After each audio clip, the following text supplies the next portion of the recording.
Commençons cette émission en découvrant l'initiative de jeunes Camerounais réunis au sein d'une association. Leur objectif est de recycler tous les appareils que vous et moi pensons à jeter. Téléphones portables, ordinateurs et même téléviseurs sont recyclés pour leur redonner une nouvelle vie. Vous pouvez également avoir la possibilité au sein de Solidarité Technologique de trouver un emploi pour d'autres jeunes. Voyons cette initiative que nous présente ici Yves Awono. Il est le directeur général de Solidarité Technologique basé ici à Yaoundé.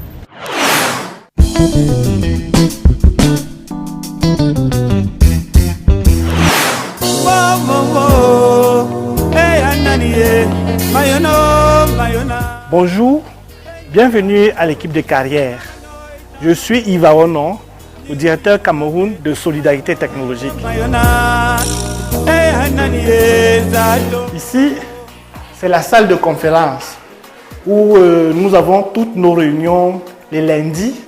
Nous réunissons tout le personnel et puis tout le personnel administratif. Bien évidemment, nous avons la possibilité d'écumer tout ce qui s'est passé, le bilan de la semaine d'avant et puis les perspectives de la semaine en cours.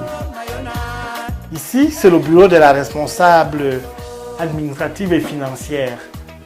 Elle s'occupe de tout ce qui est finance de la maison. Elle s'appelle Madame Afou Rosalie. Ici, c'est le responsable technique, recherche et développement. Il est chargé de tout ce qui est de la conception, la mise en œuvre de tous nos projets, nos programmes et vraiment les réalisations que nous avons à mener. Ici, nous sommes dans le bureau du représentant résident de Solidarité Technologique au Cameroun. Il s'appelle M. Boris de Fotero. Nous sommes ici au service commercial et communication. C'est le service qui est chargé de la communication de tout ce que nous communiquons avec l'extérieur. Il communique tout ce que nous avons comme activité. Et maintenant, tout ce que nous avons comme produit, c'est le service qui est chargé de la vente et la distribution. Ce service est piloté par Madame Benima Juliette, qui a pour assistante Madame Ola René. De ce côté, c'est le centre de formation de solidarité technologique. Nous formons des jeunes dans le domaine de l'informatique bureautique et maintenance informatique. Solidarité technologique, c'est une association franco-camerounaise qui part d'une initiative de faire vulgariser l'outil informatique chez les jeunes. Alors, il y a un centre de formation qui est monté.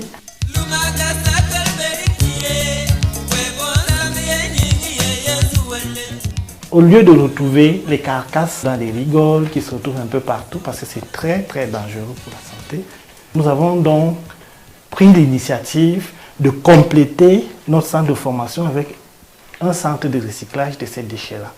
Et nous avons obtenu une autorisation du gouvernement camerounais en 2013. Nous sommes d'ailleurs la toute première organisation, structure à avoir un permis pour faire cette activité au Cameroun. Nous fonctionnons avec les entreprises, on appelle les D3E professionnels, même avec les particuliers.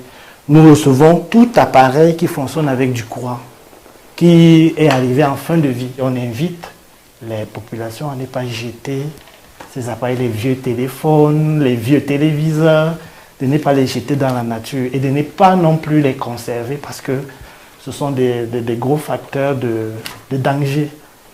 Quand ça arrive à notre niveau, soit nous les recyclons, soit alors nous leur donnons une seconde vie.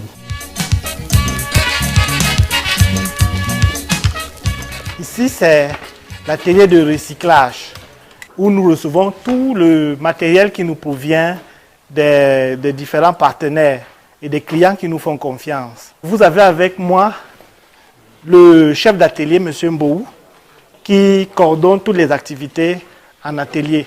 Là, c'est le coin de dépannage, de recyclage. Ici, là, on détruit tout ce qu'il y a comme matériel qui ne peut plus fonctionner. Vous voyez devant nous, nous avons les 4 mers. Les 4 mers sont entassées ici. Ici, là, nous avons un type de plastique qu'on appelle le PC, Ici également, c'est un autre type de plastique, ABS. Et nous avons l'alu et la ferraille. Donc tout ce qui est comme composant qui ressort des appareils et du matériel informatique, on essaye de composer, de diviser afin que rien n'aille dans la nature. Ici, c'est l'espace des tests. Les techniciens que vous voyez sont là pour revoir si ce sont des appareils, s'il n'y a pas de panne. Là, c'est la partie où nous redonnons une seconde vie. Ici, là, c'est la partie soft, où on installe et les logiciels et tout ce qui peut redonner vraiment la qualité d'un ordinateur. Quand ça sort d'ici, ça va directement au prochain utilisateur.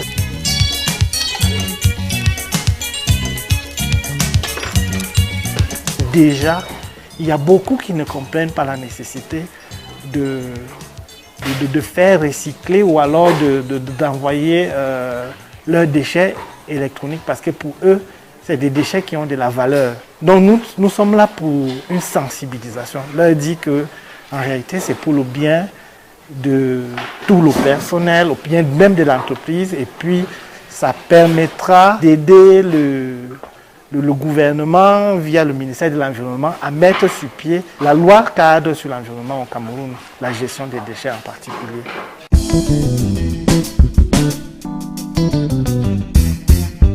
Parlant des difficultés, c'est beaucoup plus sur le domaine administratif.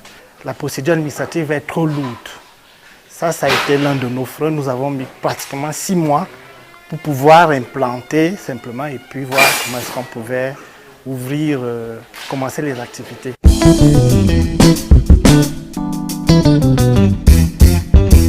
À court terme, nous souhaitons que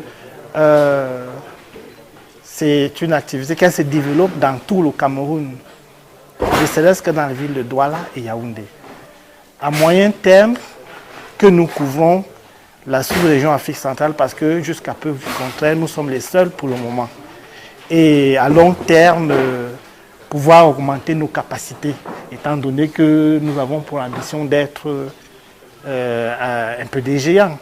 Nous aurons souhaité que l'État du Cameroun, par exemple, subventionne l'activité que nous menons parce qu'elle est capitale pour la santé des populations. Il y a par exemple des composants que nous recueillons ici qui n'ont pas de solution de traitement sur place.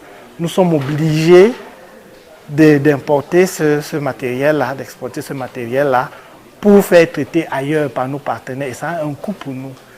Or, si nous avons cette subvention, un peu comme ça se passe déjà avec les déchets ménagers, nous aurons la possibilité de récupérer gratuitement, et quel que soit le type de déchets, chez les particuliers, auprès des entreprises. Et ça nous permettrait aussi de nous développer assez rapidement. Vis-à-vis des banques, nous attendons des financements et des prêts, enfin beaucoup plus des prêts à long terme, en leur faisant comprendre que notre activité, c'est une activité pérenne, une activité de développement qui nécessite beaucoup d'argent.